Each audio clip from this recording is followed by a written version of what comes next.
Räägime peidetud ebaefektiivsusest, mis pidurdab su äri, ja sellest, kuidas automatiseerimine aitab. See pole mingi ulme, see toimubki juba praegu. Rutiinsed tööd kaovad ja uued võimalused tekivad. Tegelik probleem pole robotid. See on see nähtamatu ja aeganõudev käsitöö, mis su äri aeglustab. Seda tööd teevadki tihti müügispetsialistid või assistentid. Ja see võtab aega nende põhitöö arvelt. Okei, vaatame ühte reaalset näidet Eesti hulgimüügifirmast. See lugu paljastab ühe väga levinud kitsaskoha. Uskumatu, aga üle poole tellimustest vajasid käsitsid tööd. Mõtle, milline ajakulu? Ja asi polnud ainult ajas. Iga näpuviga tähendas lisatööd ja mis kõige hullem, pahasid kliente. Lahendus polnud uute inimeste palkamine. Hoopis õpetati masina e-kirju lugema. Nii et AI loeb kirja, leiab tooted ja koostab tellimuse. Inimesele jääb vaid kiire kinnitus.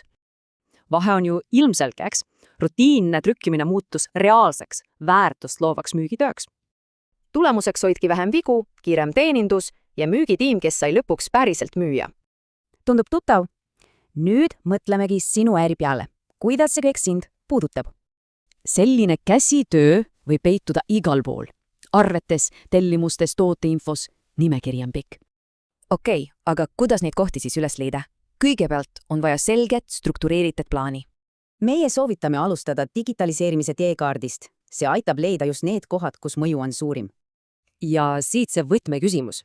Mida sinu tiim suudaks, kui nad ei peaks andmeid sisse toksima?